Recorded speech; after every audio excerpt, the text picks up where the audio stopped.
Assalamualaikum warahmatullahi taala wabarakatuh dan selamat datang ke Cerita Abang Adik. So minggu lepas kita ada buat satu introductory episode untuk podcast kali ni.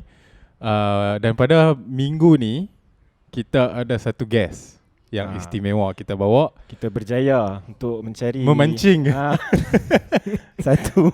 satu tetamu khas kita pada hari ini.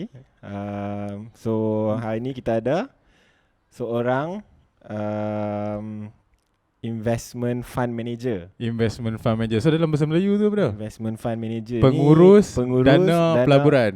Okay. Pengurus Dana Pelaburan. So Pengurus Dana Pelaburan hari ni kita mungkin akan share dekat penonton-penonton semua apa kerja-kerja yang dibuat ataupun kita mengenali lebih dekat dengan kita punya guest kita pada minggu ni. Seorang pengurus Dana Pelaburan and he's our dearest friend as well. Dearest friend, yes, my dearest friend. He works for a country's leading investment house. Yeah. Famous lah ni. Kira semua orang tahu company ni. Yeah. Tapi kita tak abang lah company apa. So, welcome to the show, Fawwaz. Thank you for having me. Senang pancing kot. So how are you? Okay, fine, thank you. Doing good. Thank you for having me here. How's the work? How's family? Work-wise, okay, getting a bit stressed. Market pun tengah faham kan, tengah teruk sekarang kan, like we've been hearing inflation. Sebab tu kami panggil hang masuk sebab tu kami panggil hang episod ni sebab kami nak tahu apa maksud hang market teruk tu. Boleh sedikit sebanyak yang mana aku boleh share, aku share. Kita tengoklah macam mana ni. Betul. So Fawwaz, maybe you can give some background lah. Hang punya macam latar belakang hang tu sebelum kita dive deep into kita kenal macam mana what you do for a living dan macam mana hang sekolah mana dulu, belajar apa. Tadi kata dearest friend. Dah lah kami tahu lah untuk dia bila dah rapat dia jadi macam sikit. Okay, quick one. Okay, so macam apa tahu, so aku daripada start kita sekolah kat college. So back in 2009 aku dapat scholarship to go for the studies. Tapi back then was purely not what I'm doing right now. So I got a scholarship to study actual science to the States. Actuaries lah kira. Patutnya dia actuaries lah, tapi bila keluar tak ada actuary pun lah. Jadi actually jadi investment punya professional lah. So eldest among the siblings, study actuary, went on to States. Balik then I realised that actuary was something that I'm not keen of, despite completing my degree and whatnot. Made a bit of switch to investment. So ni a bit of selingan lah kan. So macam aku rasa one thing that's good about aku punya experience study kat US dulu, macam despite hang sign up for actuarial punya course, the study punya landscape compared to us is a bit flex tau. So despite hang buat actuary, hang boleh macam incorporate other stuff like investment ke anything yang tak related to hang punya major pun. So back then aku dapat chance to take investment punya class, on even to some extent sailing, some extent history, which is not related to my field of study pun lah. Sailing kira hang boleh ni lah, boleh hang kalau aku lepas hang pergi kat tengah laut tu, kira hang boleh lah hidup. Boleh lah. Selling or sailing? Sailing. Okay. Selling class. Bukan sailing. Okay. So in that sense, it give you opportunity to discover further lah. Macam macam dulu masa hang membesar pun macam always like nak jadi lawyer, doctor apa semua, you always scope to that kan. So by having that exposure, it gives you some sense lah. Kami baru kupas lah benda ni minggu lepas pasal kita punya community, majority kita punya community punya stereotype, like if you want to be successful, there ada certain stigma kind of career only that will make you a successful lah. Contoh macam engineer or doctor or whatever shit lah kan. Masa zaman kita tu the hottest profession engineer pilot kot. Tak pun pilot masa tu kan. Semua orang nak jadi engineer semua. Aku rasa kawan-kawan kita banyak dah yang masuk nak jadi engineer, masuk buat ni kan.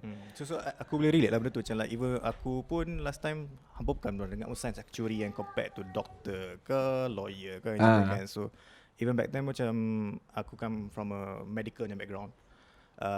eldest among the siblings, so macam expectation is like, oh kena jadi doktor. Tapi macam back then pun aku punya interest is always on maths, quants semua kan. So, quants. Quantitative Untuk semua yang tak faham jargon tu, it's quantitative. Yeah, so even back then pun even aku have that interest, tapi macam the idea is to buat doktor lah kan, to follow the parents and whatnot kan. So yeah, can sama relate lah macam yang hang kata the stigma that we have is the confined professions lah. So maybe hang boleh share sikit waktu hang mengaji dulu, waktu di US, hang buat actual science. So benda apa tu sebenarnya?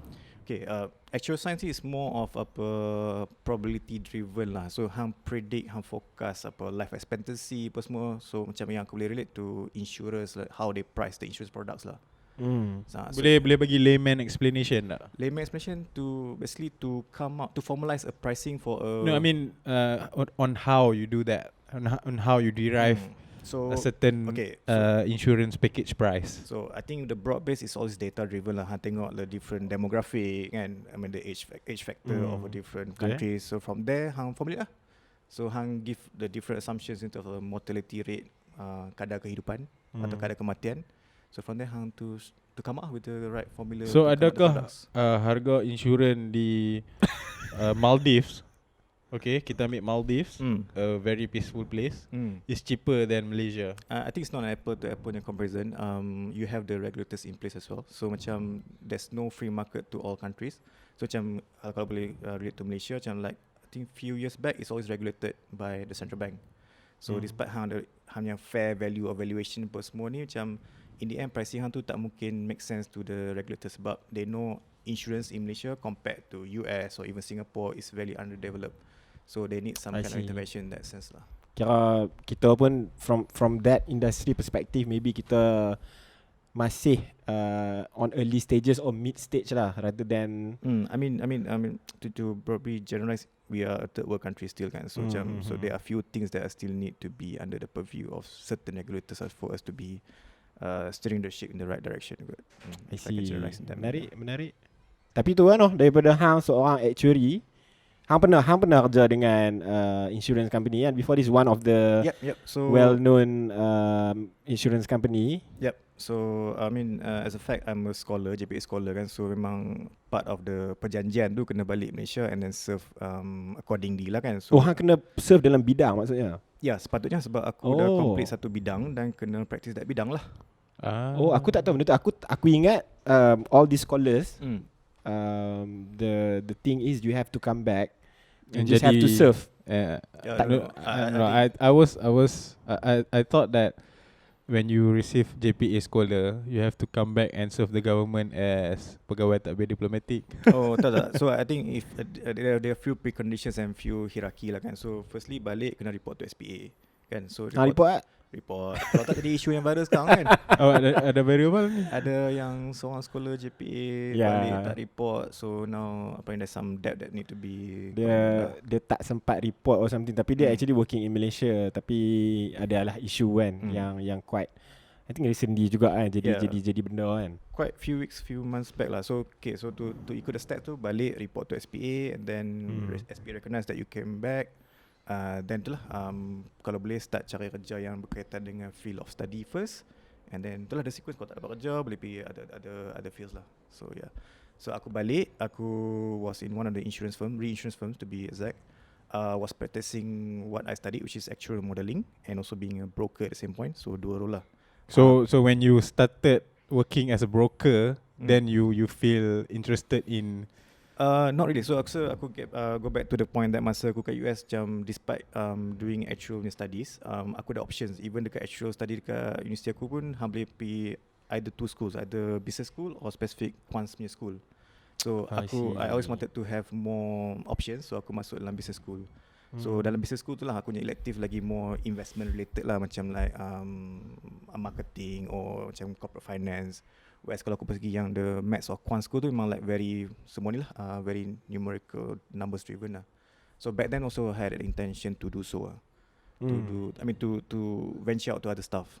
So being practicing dekat insurance firm tu, aku dah take a point to have I went on to take CFA level 1. Tapi Fawwaz ni memang dalam sebab Fawwaz ni aku punya satu batch lah dengan aku. So dia memang dalam batch kami tu, dia antara yang memang jenis memikir ke depan lah. Kita yang live in the moment ni kira nak jadi player rugby, especially buat ikan lah. So memang Fawwaz ni memang orang yang jenis apa akan fikir apa yang consequences of the future and what options they would have. So that translate to what he becomes now lah basically. So tu sugarcoat ke kena cakap ni. Tapi hang dekat sekolah dulu tak ada curriculum langsung Tak ada. dia ni forum ke? dia Sea Scout. Okay. So kepada bendera kejohanan kan dia rak masuk. Kepada para pendengar ni, aku tak tahulah hampa punya sekolah punya scout tu macam mana. So sekolah aku ada Sea Scout, ada Land Scout. Lepas tu obviously lah macam kita Army Cadet, dan you have marching band. So Sea Scout dengan Land Scout ni is a two different type of people. So kalau hang tahu lah. So and then bila hang balik hang kerja tu, and then macam mana yang hang boleh jadi investment fund manager ni? So itulah the first step aku took CFA. Level 1 I cleared my level 1 CFA, and then mulalah job hunting a bit kan, macam pass CV to few people. And then my first opportunity came around back in 2014. I got a chance to join one of the banks. You joined the private bank first before you joined the... Which one? The recent one? No, the one next to... Dia ada beberapa bank yang dia dah pernah kerja. Before that bank. Private and not so private. Nah, because I remember when we went to Sabah, and tak apa, hotel aku bayar. 5-star hotel kot. Tapi tu on expense lah, bukannya I know, but one of the perks is you get the true. The what? Orang panggil apa? Employee benefit lah. Employee benefit. Adalah dia. So instead of 5-star hotel ni kita bayar ribu-ribu, kita bayar kita bayar 400 ke 300 lebih ke. So one of the perks of being employed by the institution lah. So a few private banks, and then that not so private bank, then only hang. So I mean, to be more specific, after the insurance firm tu, aku join one investment banking. And then I joined another bank, which I cannot disclose what, and recently to this investment house. Current company that you're serving. So maybe kita, aku rasa semua orang pun teringin nak tahu. Macam aku pun sendiri, walaupun kita dah bercakap pasal benda ni banyak kali lah, setiap kali kita pergi minum kopi kan, makan nasi kandang apa, kita selalu tanya kan, macam apa yang hang buat sebagai seorang investment fund manager ni. Macam we always heard people say kan, macam yang kita tahu asset manager jaga asset. But from an investment manager punya perspektif ni, what actually hang punya roles and responsibility lah? Okay, I think probably kita just quote to what I'm doing right now lah kot. Sebab I think my role pun maybe you give a general punya sort of like apa benda tu, and then maybe we jump into actually how does it translate into what you are doing now lah. Sure. So I think like a very broad thing is like investment manager ni kita manage duit lah.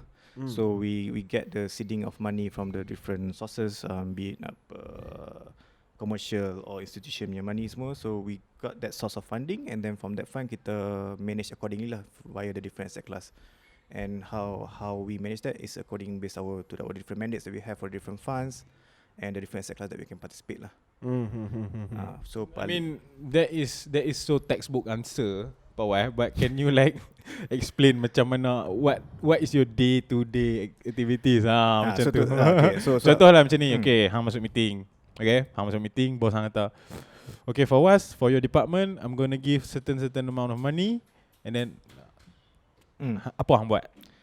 So aku back aku scope into like what I do on my JD at this point of time lah kan. So we have a dedicated AUM, asset under management. So that is the seeded or allocated money to myself lah. So I myself would compete with other fund managers to internally. So because technically now I'm doing manage fixed income instrument. So we have equity fund managers, we have real estate fund managers, we have private investment fund managers. So we will have this sitting every monthly to discuss lah in terms of our strategy of how to do and what our proposed return and risk, and that will be deliberated to the board and the investment committee to give. So from you straight to the board. So that means he's one of the big shots in that company lah. So basically kalau aku nak faham betul-betul lah, hang ni maksudnya you're trying to maximize return and manage the risk accordingly lah. So against by the different mandates and different appetite of the risk profile that we gather, so we manage accordingly lah. So despite you saying aku big boss, tapi I'm still bounded lah by the different guideline, the different mandates that's attributed to me. But you can do whatever you want to do within that regulatory, within the mandate given lah. Yeah. Senang cerita. And also we have approved limits to the individual traders and dealers lah. So macam I cannot be a rogue trader and then macam like nak trade like few yards, few billions instead of So benda ni dia similar to macam aku ni suka tengok cerita. So benda yang aku duk tengok lah ni bukanlah ni back then billion. So billion ni dia ada a set of people. So they have lots of money. Not to say they have a lot of money. So for example, company aku ni company A. Aku ni orang billion tu lah. Aku approach maybe macam EPF. So aku cakap dia okay. Oh bukan EPF lah. Maybe wang pencen syarikat perguruan persendirian berhad ke apa kan. Aku saya nak ambil duit awak. Saya ambil duit awak. Saya boleh buat sekian-sekian. Saya akan dan saya akan bagi dividen sebanyak ni ke awak. So is it similar to that? Similar, but we can classify that source as a EFM, external fund manager. So macam bilang atau EPF atau persatuan sebab they are already a fund manager on their own, right? So macam dia pun ni bagi value position that by seeding money to them, they can give a return better than what the internally managed being done lah. I see. So similar role, but it's an external mandate or external manager lah. I see. Okay. Menarik benda ni. So how many of your orang macam hang dalam organisation hang. Kalau organisation aku quite banyak, it's quite an established organisation. Tak boleh bagi a little bit of figure? Boleh? Roughly lah, don't be specific. Berapa yang hampa manage annually? Quite sizable lah. So macam like is it in the B or in the T? It's definitely in the billions dollar, trillion ringgit. Billion ringgit. Macam hang tengok kepada local market or hang tengok kepada international ataupun market? dua-dua. So the institution itself looks at both domestic and foreign markets. Aku personally specialize in foreign markets specific to fixed income. That's my JD for the past 3 years. Until recently, I look at FX market as well. And this FX is forex market. Okay, Fawwaz, apa yang hang buat? Apa yang hang study untuk hang get the best guesstimation or estimation? Guesstimation. Let's say macam what made you want to click on aku rasa nak beli RM13 ni dekat ni. Apa yang hang buat? Hang baca, okay, baca tu obviously lah, tapi apa hang baca apa? So ataupun what kind of information yang hang collect? So ataupun budak hang collect lah. I think a step back, people always talk about fundamentals and technical analysis kan. So these are the two broad angles that you can look. So from that fundamentals, you have different pointers and also different indicators that you look at. So macam untuk aku fixed income specific, the things that aku look at is mostly fundamental driven and mostly be like inflation, foreign flows, those kind of broad things. And at the same time I will overlay with the technical analysis lah. Aku a bit tak faham lagi. Aku faham tapi aku skeptical benda-benda ni sebab benda tu semua manusia buat. Hang faham tak? Speculation semua kan. So hang study benda-benda tu untuk hang decide on whatever ni kan. So macam let's say lah kalau ada a group of people decided to speculate yang something will happen to this company, and then hang terikut benda tu, then benda boleh jadi macam tu kan? Boleh, tapi macam speculation semua ni aku rasa is towards the tail end of your decision making kot. So aku rasa eventually still hang look at fundamentals. Fundamental ni is what's driving that performance or that cash flow or that corporate kan. So so hampa buat due diligence pula lah di sebelik speculation tu. Spek macam apa yang Puan nak kata ni, dia fundamentals tu comes first. So macam tu dia tengok GDP, dia tengok inflation rate, whether the inflation rate has remained steady for the past 3 years for example kan. Ni aku punya pemahaman lah kan. Lepas tu speculation ni it comes towards the end. So maksudnya daripada nak buat decision tu, then they get more information by looking at this analyst punya speculation. Because I'm sure tiap-tiap hari macam aku dulu pernah lah berangan-angan nak jadi orang kata trader. Bukanlah trader, more like own trading of stock kan. Aku buka lah CDS account dengan masa tu RHB OSK ke OSK apa dia tau. So the person that I went to see lepas aku dah buka CDS account tu, every day dia akan pump kat aku information like, oh hari ni these are the prospect pak, and news pasal ekonomi, pasal apa-apa company dia akan masuk dalam WhatsApp penuh pak. Tapi yelah, kita orang kata kalau nak start trading ni, you have to have like 10,000, 20,000 bucks for you to really make a difference or really feel the margin that you gain kan.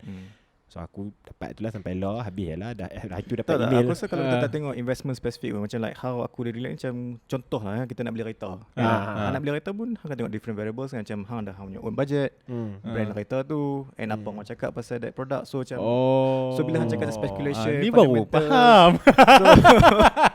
So kalau kau nak relate macam tu lah, macam you have the different variables, how do you weigh that kan. So macam untuk a professional investment punya approach, we'll always go way more on fundamentals and technicals lah. And then this speculation we name it as a noises. So dia tak sustainable kan. So macam it can happen to one given time, but it cannot happen. It might not happen again in a different period lah. Right. Can you share more about your your risk? Yeah. So I mean like how you manage, or or for the better word, or I mean Sebab orang selalu cakap pasal higher risk, higher reward ni kan. So kita pun sedia maklum lah, setiap pelaburan yang kita buat, tak kisahlah macam aku punya pelaburan mungkin dengan stashaway je kan, mungkin dengan rakyat. So obviously for people like you decide on how you want to manage the fund that you have, and how for you to maximize or to achieve the objective that was given to you by your board of directors or your stakeholders kan. So then I think it boils down back to your own risk appetite, because you have to make the call. Yeah. So macam mana hang rasa, or maybe hang boleh sort of like translate your day to day punya macam mana hang operate day to day, and how do you manage your own risk then, like what's your risk appetite or your investment punya strategy lah kot. Yeah, so I think the pinnacle still within the risk parameters that's been approved to us, and then the individual limits that we have. So in between I will make that call lah kan, apa untuk letak kat mana apa semua. So okay, how do so katalah dia kata hang punya limit 0.5, katalah aku just this is for illustration kan. Tapi hang nampak satu potential investment ni, tapi hang kena spend ke 0.65. So would you make that thing? Or Yeah, definitely. So that's quite common. So aku rasa macam if I can relate to the recent years lah, we have COVID lah, we have pullback in growth apa semua ni. So macam even we have the approved mandate, we can still deviate from that lah. So how to do that? We have to go to the higher authorities lah. We have the investment committee, we have the board. So we need to get their consent first before we execute lah. So if I do before dia okay, then itu yang kacau lah. So apa-apa kena ikut tata kelola yang betul lah. Ada tak one of your colleague yang go beyond that parameter and maybe successful or otherwise? Yeah, I think probably I can answer this quite generic, macam specific to those I know, probably not heard of. Tapi bisa dengar some other places lah. Yeah, I think quite the news kan, macam like the FX scandal by one of central bank, and then the headline kita dapat sebuah dynamic, all those names yang macam like valuation was a bit abrupted, tapi dia fluctuate besar sangat. So and kalau kata all these risk mitigators are in place, we shouldn't have seen lah those kind of exposure to any one corporate kan. Okay, so okay. Yeah. I'm going a bit political here. Kalau macam cerita serba dynamic tu kan, headline semua terus aim kepada pemerintah pada masa tu. Adakah hang rasa benda ni 100% pemerintah tu punya salah, ataupun hang rasa someone yang call the shot, maksudnya hang lah, kau contohlah hang yang menyebabkan serba dynamic tu, adakah hang rasa dia tu punya masalah ataupun pemerintah tu punya masalah? Recommendation, ideas, origination always come back to the working level, which is myself and whatnot lah kan. Tapi again lah, nak pergi approval, go to the higher board and committees. So depa yang sign everything ya. Yeah, and if I want to be quite upfront on here, macam this board committees yang seated ni pun ada some political punya sitting kan. Betul. Itulah dia berbalik kepada ni, tata kelola tu kena betul kan, maksudnya governance tu, if you want to make sure that your company is being or not to say company, or even your organisation And you have to make sure the appointed person tu knows what he's doing lah. And I think it's quite common in Malaysia general kan, macam like most of the big insti you have this committee seated by politically exposed person lah kan. So macam ultimate call is by the committee and these people are seated there, so somehow they will have influence lah in your decision kan. Yalah, betul lah. They are not there for no reason lah, obviously. So hang boleh share tak maybe kalau hang pernah ada fuck up anything ke? Kalau aku ada pun tak Okay lah, maybe I put this in a good way lah. Like I mean like what's the biggest challenge that you have faced? Bukan hang ke ataupun No, aku rasa if aku nak answer that, if I nak be honest, macam I've so far tak ada. No, definitely I made wrong calls before lah. Macam mana ada orang trade one way buat duit saja, mesti ada loss juga kan. So that's why you have this parameter. Ada orang buat trade one way. Ada. How do you manage that though? Like when Lani dah jadi biasa ataupun hang still kalau jadi benda tu hang rasa macam oh fuck. Tak, itulah aku rasa macam like aku boleh confirm there's no one yang trade one way je lah. Kalau ada aku pun nak hire orang tu lah untuk improve aku punya performance faham. So if that happen, maksudnya dia can faham market and go ahead. Oh, ingat tahu siapa yang trade one way tu. Aku tahu siapa yang trade one way saja Fawwaz. Aku baru main. So dia groggy sikit sebab semalam show habis lambat. Yeah. So I mean loss making ni quite common lah. Macam hampa pun ada personal investment pun kan everything turns into gold kan. So macam how to mitigate that, you have proper risk mitigators lah. Bukan maksud aku hang as yourself, bila hang kehilangan keuntungan yang sepatutnya hang dapat ataupun hang fokus, apa hang rasa pada diri hang waktu tu? Hang rasa macam shit, nak kena show cost later ke ataupun aku rasa benda ni comes with experience. Macam awal-awal tu memang you are more emotionally attached to you punya performance. I mean like what you trade, what you not kan. So macam like bila hang buat duit hang tengah seronok, tamak semua biasa kan. So bila hang buat loss, yelah hang take it to yourself macam aku ni tak good trader ke apa semua kan. So macam eventually when experience comes in, hang faham lah macam you detach you punya emotional slowly. And itulah kalau kita buat you come with a write up yang panjang gila babi justification why. We always have this. Aku rasa loss management lah, betul tak? So ada je macam proper loss buffer, semua cut loss buffer semua. Oh, okay. So macam depa ni from Elong punya pemahaman, aku pun tahu lah sikit-sikit kan. If we were to put it into context kepada manusia biasa macam Elong dengan Engah ni, dia macam contoh Engah put money in such a way. So obviously when we put money, we expect the money to give return lah kan.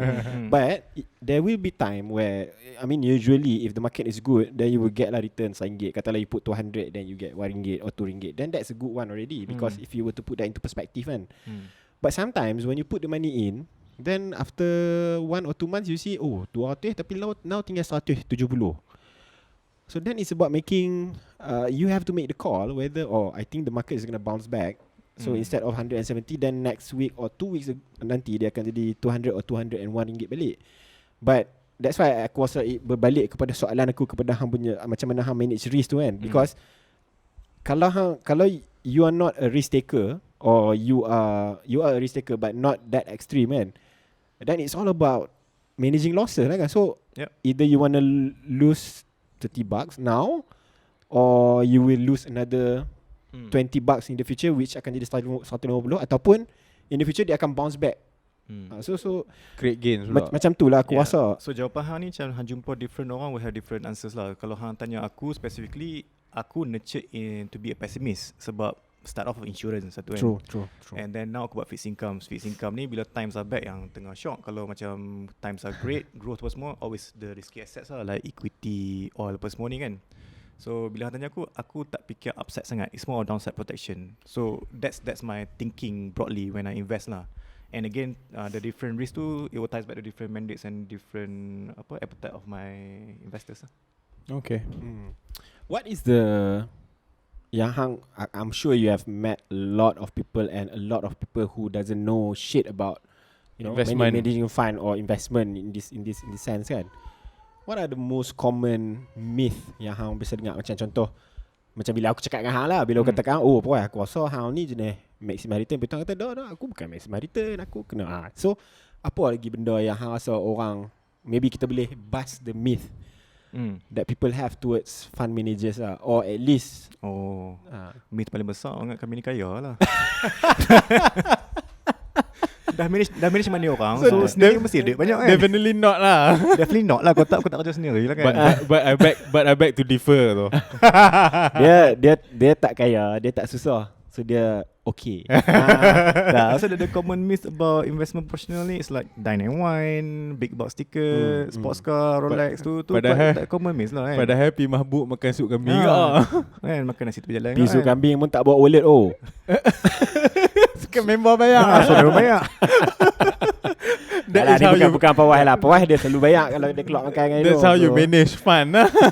But that's the common myth lah. So macam people think that this line of work Flashy, very flashy life very high level kind of thing lah. Yeah, that's the common myth lah. So it's quite a heavy responsibility lah, to be honest kan. How do you live every day? Macam yelah macam aku sebagai seorang juru audit, the burden is to make sure that the financial statement is true and fair to the best of my ability kan. Tapi macam hang, you have to make the call every day kan, to ensure that you know your organisation is on track or they achieve whatever objective they want to achieve lah kan. So macam mana hang in terms of stress, in terms of support, macam mana hang make sure benda ni okay? Yeah, aku rasa ultimately tu niat tu penting lah kan. Sebab firstly Han jaga duit orang, bukan duit Han sendiri kan. So bila aku cakap kan, that what I learn so far is how you detach emotional from your own tu penting. Sebab Han bukan manage duit Han sendiri kan. So when you make a call tu is for the others. Macam macam pilot bawa 300 passenger, lebih kurang macam tu lah. So yeah, niat tu penting and you make the decision for the betterment of all, not for your own interest lah. Yeah, okay. Alright. It's been eye-opening so far though. Betul sebab memang kita duk ingat trader ni buka apa candlestick tu tengok graf apa semua tu. Itulah kan. Betul dia naik one way je lah. Yelah, Naik one way. obviously there's so much to it lah kan. And I think Yeah, definitely so much to it. Macam like despite aku ada degree and then I have CFA, which is a quite very credible recognition lah in the market. And so despite having that also, we still have to take few licenses and certification lah to proper training and everything kan? to enable us. So macam like after aku complete all that pun, aku still have to take SC, Securities Commission papers. That's like 4 papers that I have taken. And then apart from lesson Bloomberg ni lesson Bloomberg lagi. Aku nak tanya hang satu soalan ni. I think it's gonna be a controversial one lah. You can answer whatever style that you want. But what's the difference between you and those Datuk Nazri Khan punya people? Like antau kan, macam certain people yang sign up for investment classes and then terus jump into stock trading, amateur trader lah kira. So amateur trader by maksudnya amateur trader ni bukan kita kata dia punya takti. Maksudnya they're not someone who's in the industry, but they're able to make a living out of it. Apa beza hang dengan nipo? Hang dengan nipo trade benda yang sama tak? Let's start there. It could be the same thing. But market kan besar, financial market kan besar. We have different products, so definitely could be macam apa coincide lah whatever that we do. Tapi macam like what differ, we are qualified lah kan. Macam like we have to take the license and whatnot. Steady jawapan. No, but again I have nothing against this tak nak cakap mediocre kan, this amateur traders semua ni. Macam like if their purpose having that is to share macam like what we do here, macam mungkin dia orang faham apa kita buat, tak nak share untuk the rest of the audience, then it's fine. Tapi macam like for you to monetize that without a qualification, aku boleh relate macam ni je lah. Macam hang ada doktor, qualified doktor, dengan macam like Tok Bomo yang tak ada qualified. True. So aku nak relate. It's a hit and miss for them, and it's so aku facts and figures for. Yeah, if for the purpose of monetization, I don't quite agree lah. Tapi macam just for the benefit of sharing, like knowledge sharing, go ahead lah kan. So untuk orang yang kalau nak berjinak-jinak kalau yang ni, what would be your advice? What would be your advice? Maybe they are not inclined towards become a professional, but they want to be someone, because nowadays people say you have to have 2 jobs. So maybe they want to like try or dip their feet into this thing. Do you think that they need to go CFA qualification, or there are more easy way? Tak, aku rasa what they want lah. Kalau kata nak macam very holistic punya approach, then the proper education certification required lah. Macam SC paper, CFA semua tu. If not, go to the proper channel punya briefing macam Cari someone yang have that qualification and ask them to invest for you. Like, macam like the likes of SC, the likes of BNM, other institution, dia pun ada je provide knowledge sharing and all. Even my institution pun provide the same knowledge sharing kan. So macam kalau macam aku ada duit, aku boleh, tapi kena besar lah untuk your institution ni. Macam personal aku. So macam like kau memang ada fund yang famous sangat, yang kau hanya melalui fund yang famous you can invest through our funds lah. So our funds cater for both insti and retail, and I think mostly from retail. So boleh je masuk. So you invest through the fund, not through direct me. So tapi hang pun at one time in the future hang boleh buka satu investment boleh. So fund for manager. that also I need to take 2 more papers for that.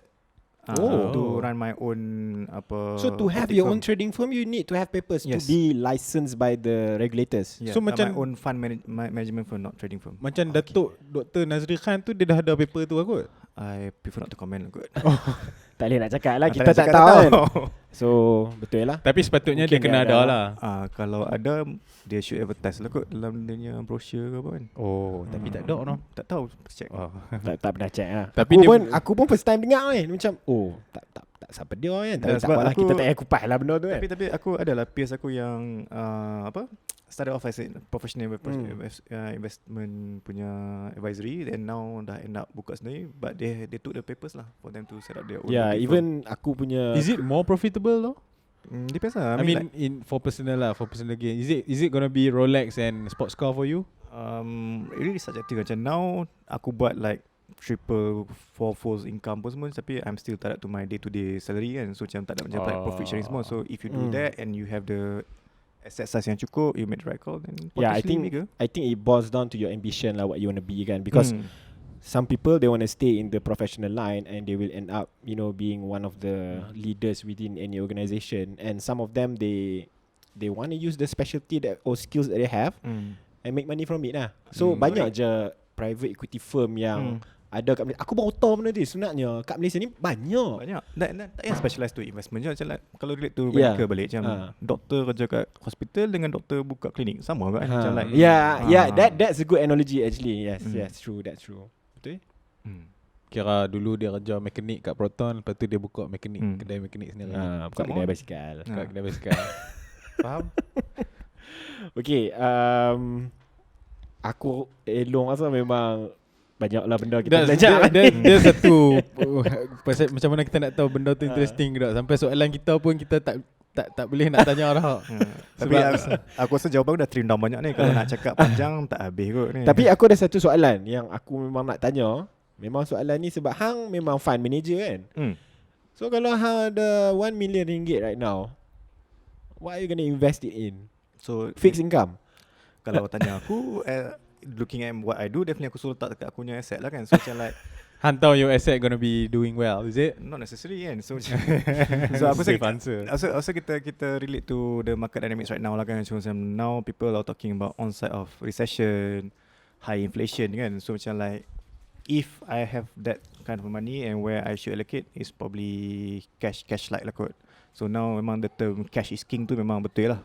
Kalau nak letak dalam equity ke, dalam commodities ke, that's already a risky market. And then if you have recession next year, inflation still high. Can you stop there? Maybe hang boleh explain dekat kita punya pendengar what is fixed income, what is commodities, what is equities, hang cakap tu. Bagi layman explanation. I mean kita go to the limelight, the commercial asset lah kan. Firstly equity, kita semua tahu kan. So equity is like you have ownership in certain corporates and then you depend on that corporates for your dividend apa semua lah. So fixed income ni, as nama dia pun fixed income is a constant income kan. So hang beli bond, hang beli sukuk, you beli debt of a company. So something that will give you a stable income for the duration of the contract. So and every asset ni ada dia punya risk hierarchy. So the top will be fixed income lah.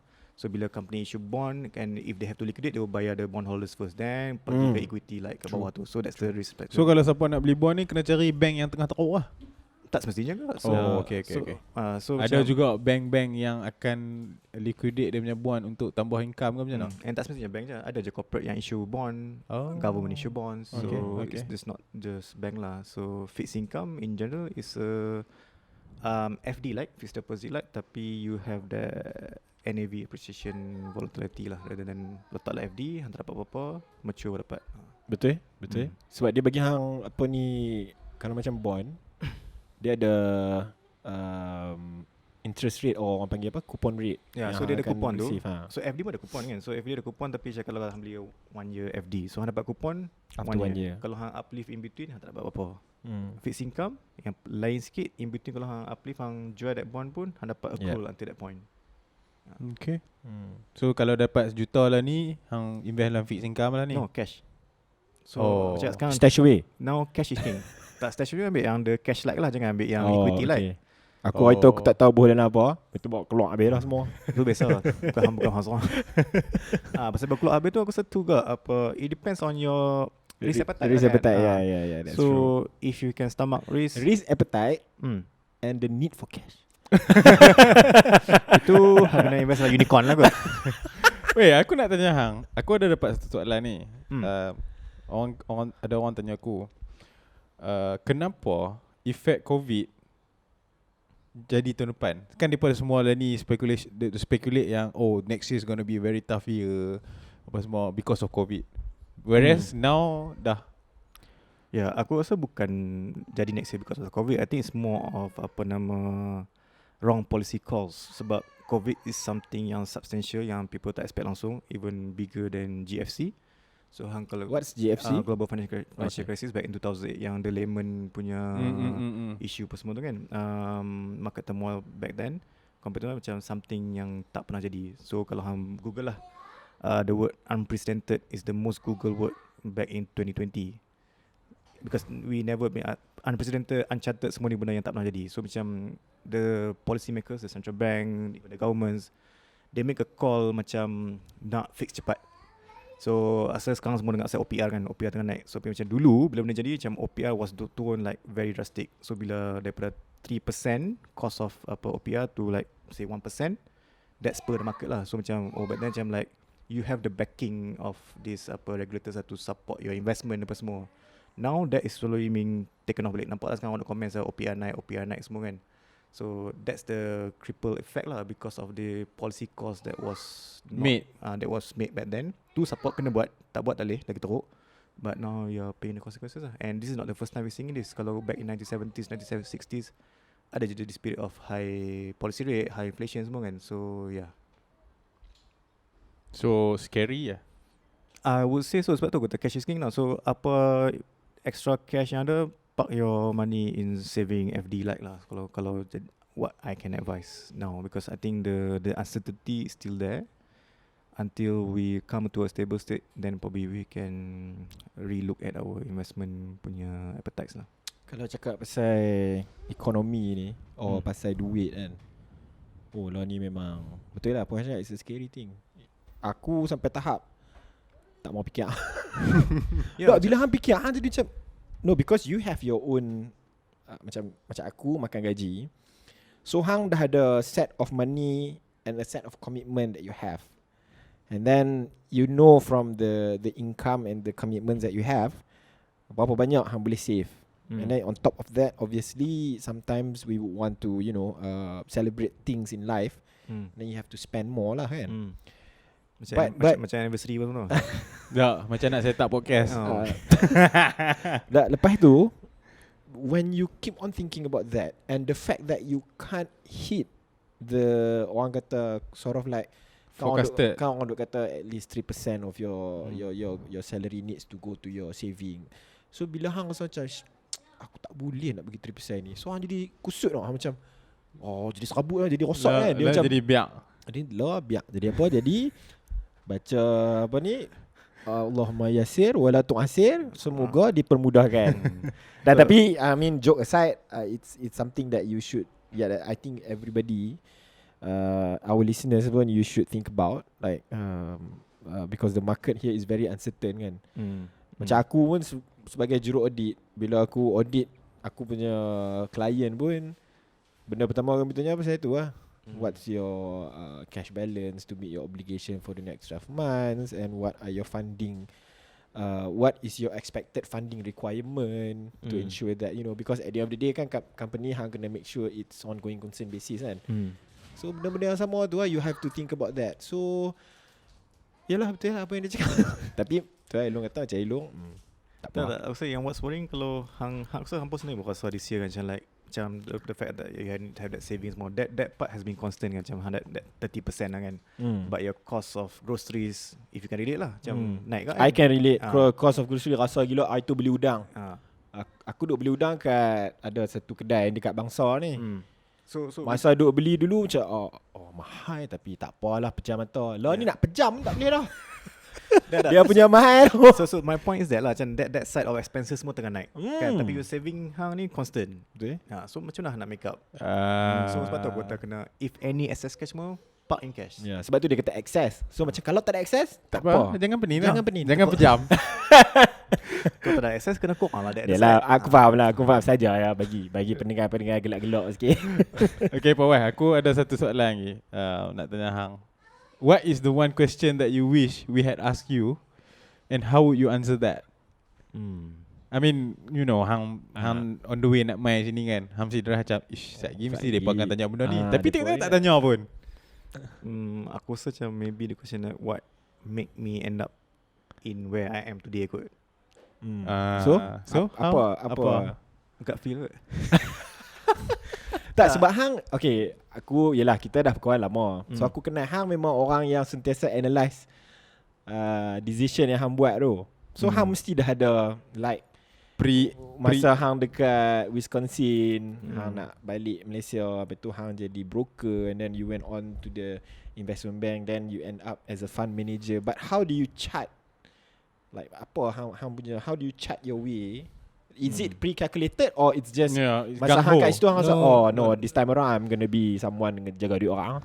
Tak really lah. So macam aku cakap gut feel, sebab in the end macam what I plan out to be and what I am today is actually different lah juga kan. Sebab I took actual science, study nak jadi actually kan. So in between jadi benda lain kan. So macam like probably what I would like to say here, macam like what we orchestrate so far macam doesn't mean that it's gonna plan out in that manner lah. So macam in life ni things could happen differently. So so what happened in between tu can eventually lead up to what you So gut feel lah. Yeah, in the end probably gut feel good. Okay, well, certainly an eye opening. Fawwaz, Aku rasa betul lah. Tapi sebagai kick off, hang adalah kami punya first guest. So aku rasa ini adalah satu bar yang such a privilege, such a high bar set lah. So aku rasa lepas ni guest lepas ni dia kena kemas lagi lah. Okay, so aku ada, macam biasa kita punya ni interesting fact. So okay, hang suka lari kan. Hang kan duk masuk Fawwaz ni dulu dia duk masuk marathon, tapi lah ni kami duk makan lah. Tengok badan sekarang. Tengok badan je dah, anak pun dah 2 kan. So what is the longest distance run? Berapa kilometer hang rasa? Yang on one stretch non-stop. Berapa? 250. Okay, so ingat apa? 1000 km. Mesti ada macam event apa 1000 km. 1000 km. Ni non-stop kan? Non-stop. Tapi mesti ada water break semua tu juga rasanya.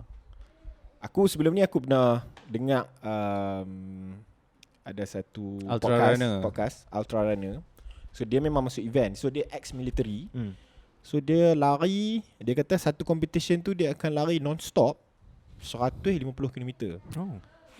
So orang tanya, hang kencing berak apa tu nak? Dia kata kalau kencing, buka tepi tu, sambil lari. Tu aku macam, okay. Tapi sebab hari ni untuk kita punya show ni, aku cari ada satu ni, seorang ni, nama dia Dean Karnazes daripada San Clemente, California. Tahun 2005 dia lari 350 batu ataupun 560 km tanpa henti. 80 jam 44 minit. Ni macam Forrest Gump kan? Forrest Gump obviously fictional, tapi if you just think about it, just hang fikir 80 jam tak berhenti lari 44 minit. Berapa hari? 3 hari lebih, 4 hari. Gila weh. Yep. Forrest Gump lagi lama lari 3 tahun 2 bulan. 3 tahun 2 bulan 2 minggu, 15,248 batu, 24,539 km. Forrest Gump. Kita? Tapi aku tengok hang punya Strava lah ni dah back to 5:30, 5:15 lah per kilometer. Pace okay, tapi So, laju lah. distance tak ni lagi lah. He's always been a fast runner tau. Aku sampai lah aku tak ada fikir macam mana hang lari laju. Macam aku Dengan badan sendiri lah. But what is your fastest km for 5 km and above? 5 km and above 4 minutes 59 kau pernah buat sekali. 4:59. Then I'm faster lah. That for 7 dia bumper belakang besar. Aku pernah buat 5 km lah, tapi 5 km aku buat 4 minutes and average aku 4 minutes 40 tak, aku 50 plus lah. 4 minute 40. And then waktu tu aku tak ni pun. Waktu tu aku tak set nak lari laju ke apa. It's just that waktu tu hari pertama aku try kasut New Balance yang fuel apa? Fuel cell TC tu. Aku macam what the fuck gitu. Aku try macam Aku duk lari, paling laju aku pernah lari 6.5. Tu pun duk rasa laju dah. Sebab aku tak nak train on pace ko. Memang on distance more than pace ko. Aku tak tahu. Tapi ada sekali tu aku ikut dia. Dia jadi pacer aku. Lari belakang dia. Kau lama aku jauh, kau lama tak. Tapi aku ingat masa dulu aku start pun aku memang tak lari jauh. Aku macam like 1 km stop. Tapi aku dah improve aku punya pace dengan aku punya apa? I see. Cardio lah. breathing. So from there bila aku dah sampai yang pace yang aku comfortable lah, baru aku start. Aku selalu percaya dengan every time turun tu at least 30 minutes. Time base lah. Regardless of the distance, at least 30 minutes. And then bila aku dah start constantly lari tu, then only aku start monitor heart rate, aku start monitor pace. Tapi pace aku selalu tak tengok sangat. Aku selalu aku check aku punya heart rate lah. Lari-lari pump tengok heart rate, lari pump tengok heart rate. Aku make sure heart rate aku dalam certain zone lah. Aku tak tahu. Tapi recently ni aku try lari balik. Weh, koyak ni 8 lebih 9. Aku rasa sebab COVID lah. Aku stop lama. Lepas tu aku nak start lari balik hari tu. Aku nak reach 6. Aku nak reach 6 pun payah. 6 minit per kilometer, which is in 30 minutes I get 5 kilometer kan. Payah gila. And then aku macam terus macam fuck. Sebenarnya dulu aku laju gila. Sebab aku masa before kena COVID tu, aku duk lari tak nak laju. Tapi 6.5 tu tak ada masalah lah. Maksudnya 6.5 tu is quite nice for me lah. Maksudnya hang lari memang hang penat, tapi hang taklah mengah kan. Oh lah ni 7.5 pun aku dah. So aku duk lari 8, 8.5. Mungkin COVID impact sekali lah. Tapi macam the fact that tak buat lama dan COVID lagi, memang dia escalate. Double whammy. So Fawwaz, thank you very much for coming. Thank you so much for having me here. First guest First guest, such a privilege. Memang. So maybe hang boleh komen sikit kot apa untuk pasal benda ni. So aku rasa if this is a platform for knowledge sharing in general, like different perspective, then probably it's a good platform. Try lah to get different guests from different backgrounds. That's the idea lah. Memang aku sebab memang seriously aku rasa hopefully kami nak dapatkan salah satu episod kami nak try cari penggali kubur. Kalau hang nak lawyer, aku promote wife aku. So again, thank you very much Fawwaz. It's been a pleasure and very eye-opening. Rasanya otak aku dah kat bawah macam nak kena kutip. So sekali lagi terima kasih kepada semua pendengar dan penonton yang telah setia bersama kami sampai ke minit ni, and we meet again in the next episode lah. So thank you very much, and don't forget to subscribe and press the bell button for YouTube and to follow on Spotify, and we have our own social media as well, Cerita Abang Adik dekat Instagram, Twitter and whatever shit lah tempat-tempat lain. Kalau ada suggestion, jangan lupa komen. Kalau ada nak panggil siapa-siapa ataupun kenal macam Pak Long saya sebenarnya kerja tukang buat bom nuklear, dan kita boleh try. Email kita ada lagi. Email kita adalah ceritaabangadik@gmail.com. So kalau ada benda yang nak kami kupas atau benda nak kami share, boleh email kami kat ceritaabangadik@gmail.com. So sekali lagi, thank you very much for staying tuned, and Assalamualaikum. Assalamualaikum.